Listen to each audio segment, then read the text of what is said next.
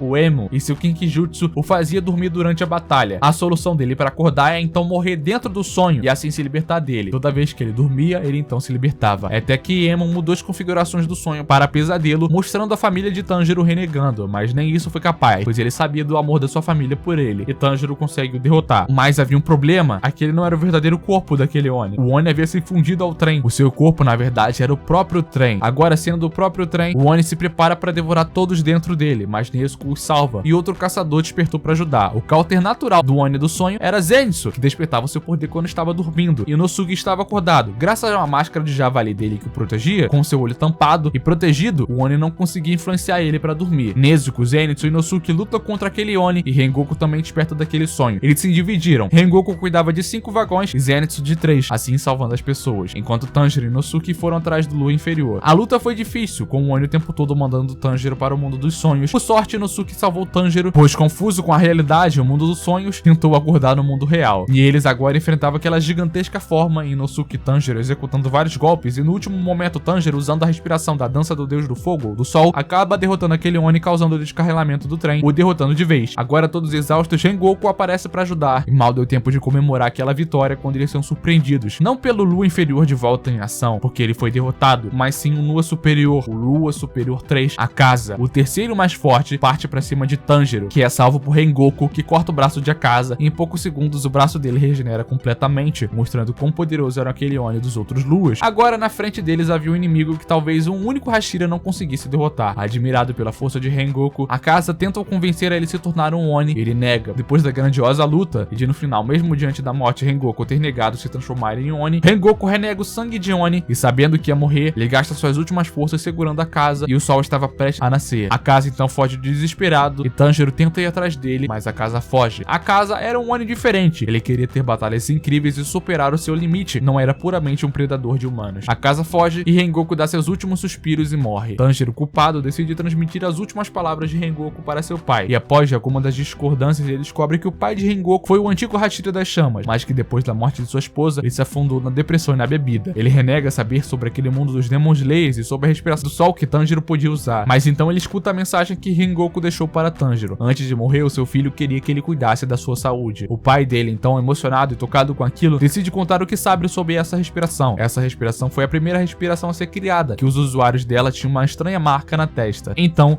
o próximo arco começa. Tanjiro, Inosuke e Zenitsu vão auxiliar um Hashira do som, Uzui, a encontrar suas 3 esposas que se infiltraram em um lugar investigando o Oni, mas que não entram mais em contato. O cara tinha 3 esposas, o bicho é bom. Eles iriam ao distrito do entretenimento, e é isso mesmo que vocês estão pensando, ou não? Naquele lugar, como é ativo durante a noite, era o lugar perfeito para um Oni ficar, e devido ao grande movimento de diversas pessoas, facilmente um Oni poderia ficar ali e sumir com alguém que passaria despercebido. Então Inosuke, Zenitsu e Tanjiro vão à moda antiga investigar, se disfarçando como uma das residentes daquele lugar, fazendo trabalhos domésticos, limpando, crochê, e passam então com isso a investigar e colher informações atrás das esposas de Uzui e descobrir também o que estava acontecendo, como o fato de uma proprietária das casas ter aparentemente morrido. Para melhorar a investigação, eles acabaram se separando para ficar em cada um em um dos locais das esposas de Uzui, e misteriosamente Zenitsu desaparece, isso porque ele tinha encontrado a Oni responsável por aquilo tudo. Com o Zenitsu desaparecido, eles abandonam os disfarces e vão atrás do Oni pessoalmente, e Inosuke acha o ninho. O Oni estocava pessoas ainda vivas e presas em uma faixa com Kekijutsu, inclusive Zenitsu estava lá, eles eram guardados por um Oni de faixa, e Tanjiro, que estava em outro local, acaba encontrando a responsável pelos desaparecimentos, Daki, a Lua Superior 6. Ele não consegue bater de frente com ela e é salvo usando de novo a sua respiração do sol. Zenitsu é libertado e por sorte em estado de dormência, fazendo sua personalidade sonâmbula agir, libertando todas as garotas que estavam presas. Uzui aparece e derrota o Oni das faixas, que era uma extensão de Daki, e ao se unir com ela de novo, a Daki recupera totalmente o seu poder. Tanjiro não dava conta de derrotar aquele monstro, e eles então são surpreendidos pela aparição de uma pessoa que veio ver aquele barulho. Então ela usa o seu poder e com um ataque brutal, ela desmorona e destrói boa parte daquele lugar, deixando muitos feridos. Vendo que Tanjiro era fraco, a Oni parte para ir embora atrás do Hashira, e Tanjiro, vendo os feridos, se enche de fúria. Usando o poder do protagonismo, ele parte de novo para cima da Daki, que vê que ele estava diferente, estava determinado. Naquele momento, o corpo de Daki congela de medo, e ela tem acesso às memórias de Muzan, que reconheceu aquela mesma aura em Yorite. E a luta começa de novo, com agora Nezuko usando seus poderes e Kekijutsu ajudando ele, e eles conseguem encurralar ela, e Uzui aparece e finaliza Daki. Surpreso com a facilidade, nem parecia que ela era uma lua superior, mas algo acontece, ela não estava morrendo mesmo tendo sua cabeça cortada. Então, chorando, Daki chama o seu irmão, que aparece surpreendendo Uzui com aquele poder. Daki não era só a lua superior, era ela e o seu irmão que eram. E o seu irmão Gyutaro luta usando veneno e envenenou Uzui, e eles tinham um problema. Como eles representavam a mesma lua, para derrotar os dois, precisava que a cabeça deles fossem cortadas ao mesmo tempo. E eles vão para a batalha com Uzui e os 3 amigos lidando com aqueles 2 Onis, mas são quase derrotados pelo poder dos 2 Oni. Uzui tem seu braço cortado, o seu olho ferido, e Inosuke leva um golpe fatal no peito, que provavelmente atingiu seu coração. Zenitsu é jogado para longe e Tanjiro é derrubado. Tanjiro levanta sozinho para lutar contra aqueles 2, e sonâmbulo Zenitsu aparece para ajudar. E quando Tanjiro ia levar um golpe fatal, é salvo por Uzui, que surge para lutar de novo contra Gyutaro. E o segundo round começa, e Inosuke também surge vivo. No último momento, ele trocou a posição do seu coração de lugar, e dando tudo de si, eles conseguem derrotar o Lua Superior 6. O novo marco começa. Em 100 anos, nenhum Lua Superior foi derrotado, e naquele momento, finalmente, eles conseguiram derrotar um Lua Superior. Muzan, cheio de raiva, decide fazer o seu próximo movimento. Ele reúne todas as Luas Superiores em um só lugar, a sua fortaleza, o Castelo Infinito. E lá vemos Doma, Kokushibo e os outros que não eram reunidos juntos há mais de 100 anos. E ele cobra eles a respeito da busca do Lírio da Aranha Azul, e Gyoko e Hantego vão atrás de uma pista. Na Vila dos Ferreiros, Tanjiro se recuperava ao mesmo tempo em que guardava sua espada nova ficar pronta, já que ele lascou a última na batalha contra Daki. Na vila também estava Mitsuri, a Hashira do Amor, e Genya, o personagem que surge no começo junto com Tanjiro na seleção final. Ele é irmão de Sanemi, Hashira do Vento. Graças à luta com o Lua Superior, Mitsuri comenta que Tanjiro ganhou muita experiência em batalha, até mesmo que os próprios Hashiras. Afinal, mesmo eles sendo poderosos, ninguém tinha enfrentado uma Lua Superior antes de conseguir sair vivo. Ela, como recompensa, diz então ele que ele deve procurar na vila uma espada que deixe ele mais forte. Tanjiro, ansioso com isso, vai à procura dessa espada, sem nem saber por onde começar a procurar, o típico dele. Mas ele encontra Tokito, o Hashira da Névoa, que estava brigando com um dos ferreiros. Tanjiro intervém ao ver que Tokito rebaixava os ferreiros, e Tanjiro os defende dizendo que sem eles não seria possível um caçador caçar os Onis. Afinal, são eles que dão sua vida aprendendo e dominando técnicas que fogem às lâminas das espadas Shinichirin. Um caçador sem essa espada é inútil, portanto um ferreiro e um caçador ambos completam o serviço um do outro. Tokito nocauteia Tanjiro e pega o item que estava com o ferreiro, uma chave. É explicado a Tanjiro que essa chave guardava um boneco de treinamento mecânico feito pelos ancestrais do ferreiro. Esse boneco era muito poderoso, podia executar mais de 100 movimentos de uma vez. Ele era usado para treinamento, mas só os mais habilidosos podiam fazer frente a ele. E Tokito treinava com esse boneco que tinha a aparência dele mesmo, Yorichi. O boneco foi feito com base nos movimentos dele, e para acompanhar os movimentos do lendário Yorichi, o seu boneco tinha 6 braços. Como ele tinha as memórias de luta de Yorichi, sua habilidade sobre-humana não acompanhava os 2 braços do boneco, tendo então que ter 6, ou não reproduziriam os movimentos de luta de Yorichi, pra você ver o quão bom ele era. Tanjiro também descobriu que Tokito era um descendente da respiração do sol, e Tanjiro decide treinar com aquele boneco aperfeiçoando suas habilidades e seu senso de previsão de movimento com o olfato. E depois de muito treino e muito tempo, surpreendentemente, ele derrota o boneco prevendo seus movimentos, e dentro dele havia uma espada Nichirin. Porém, ao pegar esse tesouro, ele viu que a espada estava enferrujada. E Haganezuka aparece, o ferreiro particular de Tanjiro, aparece, pega a espada dele e decide trabalhar nela para tentar recuperar aquela lâmina. Depois de um tempo, à noite, Tanjiro é acordado por Tokito, que perguntou se ele saberia onde encontrar o seu ferreiro particular, o Kanamori, e Tanjiro disse que vai ajudar ele a procurar o ferreiro dele. E curioso, Tokito pergunta por que ele iria fazer isso, e Tanjiro diz que ajudar alguém também é benéfico para ele no fim do dia, quebrando a percepção fria de Tokito de só valorizar as pessoas fortes. Mas eles então são surpreendidos por Hanteigu, a lua superior que invade os aposentos. Tanjiro e Tokito sacam suas espadas e Nezuko aparece. Tokito então rapidamente executa um golpe e corta a cabeça daquele Oni, mas algo acontece. Surge mais 2 Onis do corpo cortado, o Oni da raiva e o outro da calma. Hanteigu pode dividir em clones representando suas emoções. Genya então surge atirando na cabeça deles e eles então se dividem de novo. Agora eram 4 Onis, os clones da raiva, prazer, tristeza e alegria. Cada um deles tinha uma habilidade própria, como até mesmo podendo voar e sua força sobre-humana. Eles então tentam lutar e percebem que eles não tinham problema se sua cabeça fosse atingida, semelhante a Daki e Gyutaro. O que isso significava é que também tinha algum truque escondido relacionado ao corte da cabeça deles. Agora, além de lutar para sobreviver, eles precisavam descobrir o segredo daquele Oni. Tokito é jogado para longe e vê outro Oni que iria devorar um ferreiro. Seu senso de frieza diz que ele priorizaria então os ferreiros mais fortes, que fazem as melhores espadas, e deixaria aquele ferreiro a sua própria sorte para morrer. Mas lembrando do que Tanjiro disse, ele então muda isso e decide salvar aquele ferreiro. Aquele Oni era outro lua superior, Gyoko, com a habilidade de se teletransportar para seus potes. Ao lutar com Gyoko, Tokito percebe que ele era diferente do Hanteigu, que lutava sem problemas, mas Gyoko protegia sua cabeça, então muito provavelmente ele não tinha segredo algum em relação a isso. Um corte na cabeça funcionaria, mas ainda significava derrotar um lua superior. Usando seu Kikijutsu, Gyoko tinha o poder de água e de invocar animais marinhos como peixes que atacavam Tokito. Em um descuido, Tokito é preso em um balão de água e Gyoko encontra atrás dele Haganezuka trabalhando em uma espada. Como ele também era um artista, fica furioso ao ver tamanha concentração e ataca Haganezuka, mas nem isso tirou a concentração dele. Enquanto isso, Tanjiro lutava com o Oni e o Genya e Nezuko com os outros 2. E o clone da raiva apenas observava aquilo. E Genya então é atingido pelo clone da raiva que entrou em batalha e Nezuko estava sendo encurralada pelo outro clone. Tanjiro então empata sua espada no clone com quem lutava e usa a habilidade de voo dele para se jogar no meio da luta dos outros e ajudar os seus amigos. Ao chegar lá derrubando tudo, os clones agora eles passam a trabalhar juntos em batalha, usando o seu Kikijutsu que queimava. Nezuko decidiu queimar a lâmina da espada de Tanjiro, deixando ela pegando fogo e ficando vermelha, a cor mais poderosa. Tanjiro levanta sua espada vermelha e naquele momento, aqueles Onis sentem o mesmo medo de Daki. Através da pose de Tanjiro, as memórias do sangue de Muzan reagem àquilo, lembrando de Yorichi. Usando seu poder da dança da respiração do sol, ele corta de uma vez as 3 cabeças do Oni e Genya consegue cortar a cabeça do quarto, mas tinha um problema, eles não morreram, o que significava que em algum lugar tinha um outro clone, um 5º clone Oni. O 5º clone de emoção, o corpo original, sua emoção que era a covardia, ele se escondia e via aquela batalha de longe. Com o seu olfato fato, Tanjiro descobre a localização dele e manda Genya ir atrás, enquanto ele segura os outros Onis. Genya acha o quinto clone, o Lua Superior, e para sua surpresa ele era pequeno e não conseguia cortar o pescoço dele. E para surpresa de todos, os 4 clones de batalha mudam. Um deles, o da raiva, absorve os outros 3, se tornando o mais poderoso clone, o clone do ódio. Na batalha, Tokito é ajudado pelo ferreiro a voltar à consciência e sai daquela bolha. E usando seu poder, ele inicia um novo confronto com Gyoko, que libera sua forma final. Naquele momento, prestes a morrer, Tokito lembra do seu passado e o que o motivou a ser um caçador, e libera a lendária marca do caçador, aumentando drasticamente seu poder, surpreendendo Gyoko. Então Gyoko foi derrotado por Tokito. Na outra batalha, Genya, Nezuko e Tanjiro estavam lidando com a forma mais poderosa dos clones e foram salvos pela Hashira do Amor, que os ajudou em batalha. Mas por um descuido dela, ela tenta cortar a cabeça do Oni do ódio, sem saber que ele só morreria se derrotassem o quinto clone. Então, ao não ligar pela sua cabeça ao ser cortada, o clone do ódio usou o descuido da Mitsuri e inferiu um golpe nela. E assim como Tokito, ela lembrou do que motivou ser um caçador e despertou a sua marca diante da morte. Por sorte, ela foi salva por Genya e Tanjiro, e usando esse novo poder, ela faz frente ao clone do ódio. E Genya também usa seu poder. Ao devorar uma parte de um Oni, ele aumenta suas habilidades, adquirindo um pouco de poder de Oni. Ele, Tanjiro e Nezuko correm para o verdadeiro Hanteigu, o quinto clone, para atacá-lo. Enquanto isso, o sol estava prestes a nascer e Hanteigu fugia. E Mitsuri, ao mesmo tempo, precisava segurar o clone do ódio para ganhar tempo para eles, ou ele fugiria com o quinto clone. Hanteigu estava muito na frente, e o cansaço de Tanjiro fazia a distância entre eles aumentar. Usando como base a explicação que Zenitsu deu sobre a respiração do sol, Tanjiro faz o mesmo feito de Zenith e explode em velocidade, alcançando Hanteigu. Mas quando ele fazer isso, ele se transformou em algo maior. Tanjiro e Nezuko pulam em cima dele, eles caem no desfiladeiro e a espada de Tanjiro estava presa no pescoço daquele Oni. Tokito, de longe, lança sua espada e pede que Tanjiro termine o serviço. Mas assim que o faz, ao cortar a cabeça daquele Oni, ele pôde ver na língua escrito ressentimento, ou seja, mais um clone de emoção, o que significava que ele estava por aí fugindo. E o corpo daquele Oni sem cabeça começa a correr, e usando o mundo transparente, Tanjiro percebe que o verdadeiro estava pequeno no lugar do coração daquele corpo sem cabeça. Mas tinha um problema, o sol havia chego e ele tinha uma escolha: deixar aquele Oni fugir e salvar sua irmã, a protegendo do raio solar do sol, ou deixar que a sua irmã morra e derrotar aquele Lua Superior. Era a escolha que Sakonji o alertou. A quem ele escolheria salvar, a humanidade ou a sua irmã? Nezuko então decide pelo seu irmão e o chuta ele na direção do Hanteigu, se sacrificando para morrer no sol. Tanjiro, emocionado e honrado com o sacrifício dela, usa o seu poder para eliminar Hanteigu e ele cai triste no chão, chorando por ter perdido Nezuko. Mas então, ela estava ali em pé diante do sol, sem sofrer nenhum dano. Nezuko, de alguma forma, era imune ao sol. Aquele era um Oni perfeito. Muzan naquele dia conseguiu realizar o feito de sua pesquisa de transformação. Tanjiro chora e abraça sua irmã e todos comemoram a vitória. Porém, ao mesmo tempo, em êxtase, Muzan sentiu e viu aquilo tudo. Um Oni imune ao sol? Suas células vibraram em alegria. Se ele devorar a Nezuko, ele poderia adquirir o poder dela e derrotar o sol. Agora iniciamos o arco de treinamento. Todos os Hashiras e os caçadores se unem em um só lugar, o quartel-general, para fazerem um treinamento e compartilhar informações. Todos os Hashiras precisavam despertar a marca. Eles compartilharam o segredo das habilidades dele de cada luta. Tanjiro aprende um pouco de cada um deles: a flexibilidade da Mitsuri, a agilidade de Obanai, a resistência e concentração de Gyomei. Cada um deles treina e se aperfeiçoa, pois sabia que iriam enfrentar Muzan a qualquer momento e que era possível despertar a lâmina vermelha. Itamae e Shinobu decidem trabalhar juntos, agora com sangue coletado dos Luas, incluindo o sangue da Nezuko, poderiam trabalhar em uma possível cura. Mas nesse meio tempo do treinamento, das sombras surge o próprio Muzan, diante do líder dos caçadores, o Buyashiki. Finalmente ele encontrou o local secreto de onde estava aquela organização que o perseguia todo esse tempo, e ele veio pessoalmente atrás de Nezuko, e assim que derrotasse todos eles, ele a absorveria e se tornaria imune ao sol. O Muzan chegou de surpresa e antes de matar o Buyashiki, decidiu escutar as suas últimas palavras. O Buyashiki disse coisas que tocaram Muzan, de que ele viveu toda a sua vida desejando a suprema imortalidade, mas se ele morresse hoje, sua espécie morreria com ele. Ele não tem herdeiros e nem alguém que se importe com ele. Suas emoções e ambições eram meramente humanas. O medo da morte era humano. Muzan se enfurece e então dá um fim ao Buyashiki, e todos os caçadores são alertados e correm em direção ao Buyashiki. E chegando lá, eles veem o lendário progenitor, o Oni que por 1000 anos aquela organização caçou, Muzan Kibutsuji, o rei dos Onis. Então uma explosão. O Buyashiki se explodiu e na explosão colocou espinhos para atrasar ainda mais a regeneração de Muzan, o que surpreendeu. O Buyashiki não era um humano normal, ele era louco, e de repente bolas de carne caem do lado dele e se explodem, formando espinhos que encravam em Muzan. Era um Kikijutsu, uma técnica de Oni. Então Tamae surge e enfia seu braço dentro de Muzan, e ela diz que aquele poder era do homem que Muzan transformou a encontrar Tanjiro. Ela conseguiu chegar perto dele sem ser detectada usando seus selos e seu poder Kikijutsu. Muzan enlouquece de raiva e ela disse que ele estava absorvendo o punho dela com uma droga que o transformaria em humano e que os dois morreriam essa noite. E de repente Gyomei chega e destrói a cabeça de Muzan, e eles veem que Muzan é imune a ter a sua cabeça cortada. Eles então são transportados para o Castelo Infinito. Lembra que eu disse lá atrás a respeito do Oni do tambor e da casa? O Castelo Infinito funciona daquele modo, só que a diferença diferença é que não era uma simples casa, e sim uma gigantesca fortaleza. Adianto pra vocês que eu não aprofundei em detalhes aqui mostrando todos os inúmeros flashbacks, tem um vídeo inteiro abordando o Castelo Infinito, e se você quiser ver, vale a pena. Mas voltando lá, dentro do castelo, todos foram transportados, por Hashiras caçadores, e eles acabam então sendo separados. Enquanto isso, em outro lugar, o filho de Buyashiki coordenava a operação usando os selos da Tamayo e seus corvos, mantendo Nezuko em um local seguro protegida por Uzui, o pai de Rengoku e Sakonji. A operação então para derrotar Muzan começa, o arco do Castelo Infinito. Kanao Shinobu cai contra o Lua Superior 2 Doma. Shinobu estava diante de Oni que matou a sua irmã. Tokito e Gyomei caem juntos e precisam correr para se agrupar e ajudar os outros, afinal Luas Superiores estavam por aí. Em resumo, a batalha de Doma contra Shinobu foi complicada. Além de controlar o gelo, Doma soltava um pó de gelo que ao ser respirado pela pessoa, se exposta há muito tempo, congelava os seus órgãos vitais, o seu pulmão. E como os Hashiras usavam a técnica bem da respiração, isso era um problema. E a batalha termina com Shinobu derrotada e Doma absorvendo ela, e Kanao vendo aquilo tudo. Em outro lugar, Zenitsu encontra o novo Lua Superior 6, Kaigaku, um antigo amigo dele, um caçador e usuário da respiração do trovão. Ele foi transformado ao enfrentar o Lua Superior 1 e escolher virar um Oni em vez de morrer. Na batalha, Zenitsu sai vitorioso, lutando sério e acordado, mas cai para sua morte gravemente ferido. E por sorte, ele foi salvo por Yushiro. Enquanto isso, Tomioka e Tanjiro são emboscados por Akaza, e ali Tanjiro pôde se vingar do Oni que matou Rengoku. Também tem vídeo sobre a Akaza no canal aqui, tá? De volta no Muzan, ele está absorvendo por completo Tamayo, enquanto concentra todas as suas forças para se recuperar da droga que o transformaria em humano de novo. Na difícil batalha entre Tomioka, Tanjiro e Akaza, eles quase morreram. Tomioka teve sua espada quebrada e Tanjiro naquele momento evoluiu suas habilidades usando o mundo transparente e aprendendo a controlar a sua intenção assassina. Akaza também usava uma habilidade parecida. Ao usar o poder da sua bússola e o seu Kikijutsu, ele detectava a percepção da intenção assassina da pessoa. Tanjiro, para lutar com ele, teve que inibir sua intenção assassina, pois sempre que ele chegava perto de cortar a cabeça de Akaza,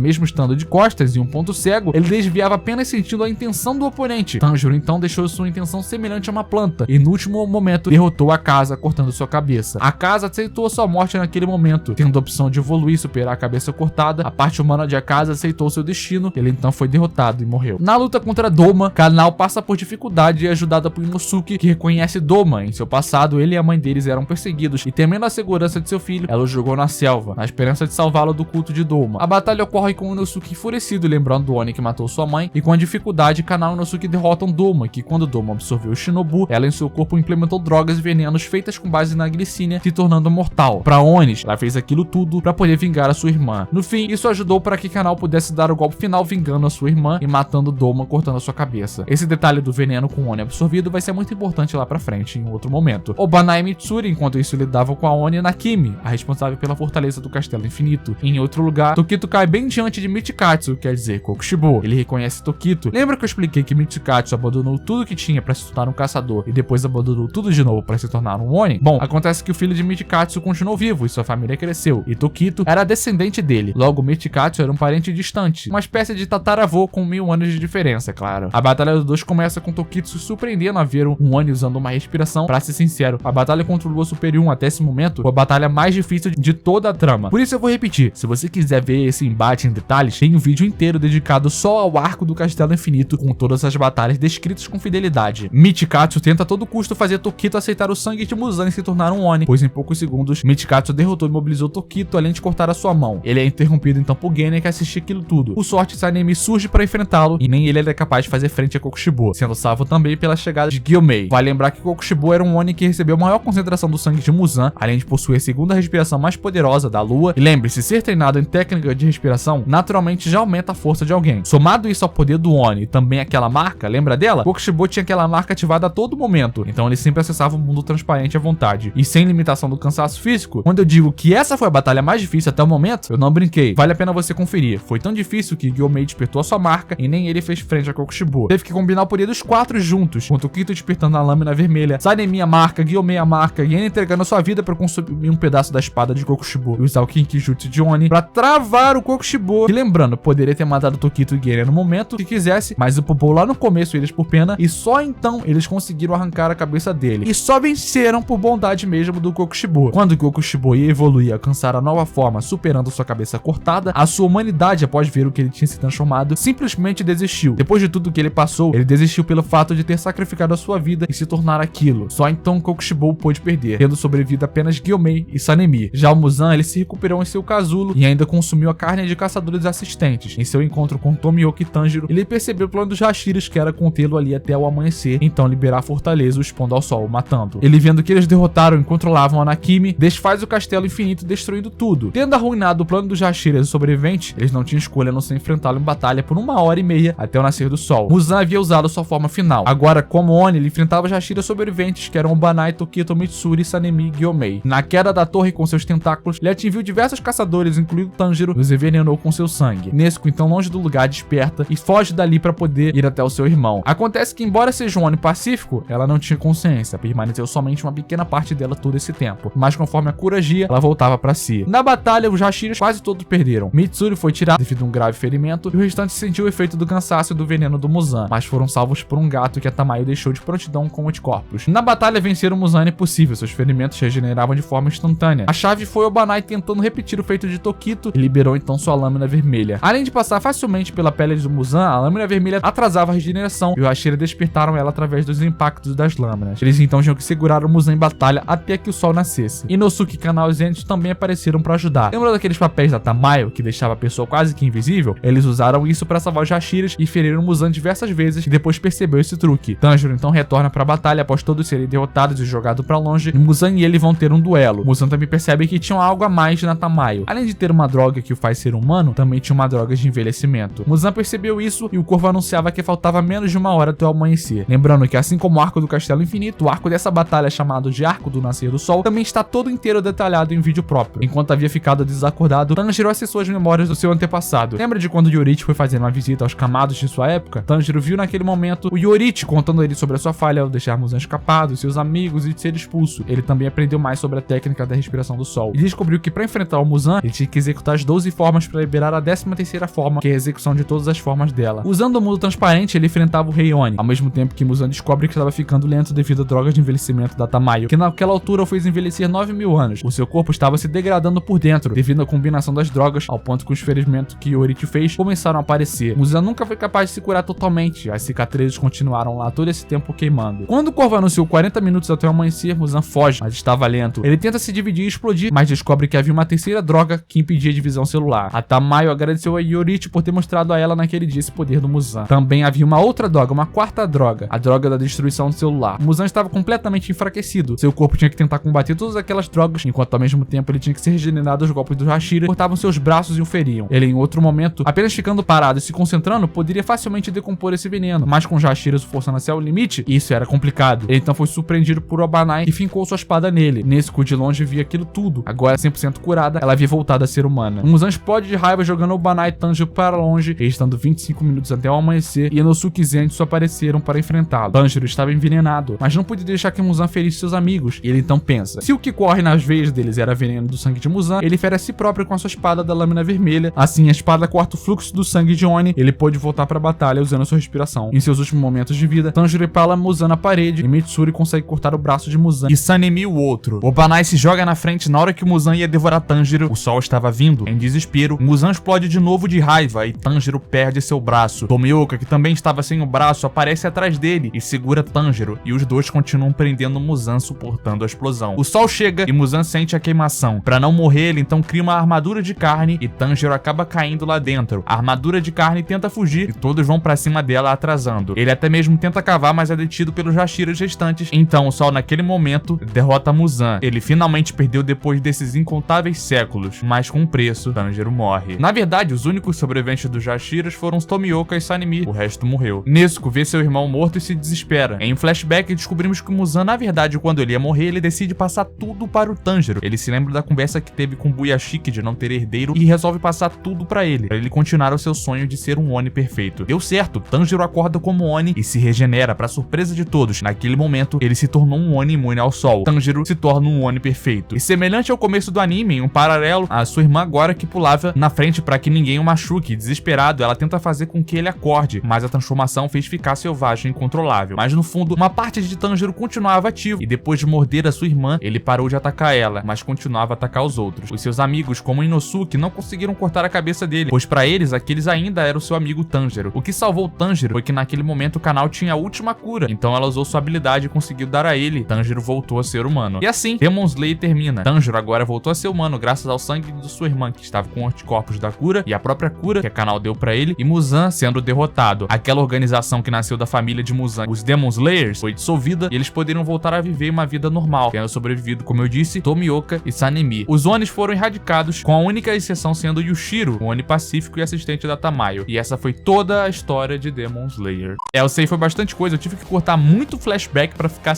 bem coeso. Eu troquei a ordem dos eventos, como você pode ver, eu coloquei a origem do Muzan, do Yorite primeiro pra você entender bastante coisa. E esse foi o final, o arco final. Ele tá dividido em duas partes completas aqui no canal pra você ver, tá? A parte do castelo e a parte dessa batalha pro nascer do sol. Vale a pena conferir, porque esse vídeo é um resumão inteiro da obra. Então, se você quer entender melhor esse final, veja esses dois arcos, eu recomendo. Deixa então aí qual anime que você quer resumido. E eu sou o Marcos e eu te vejo no próximo vídeo. Valeu!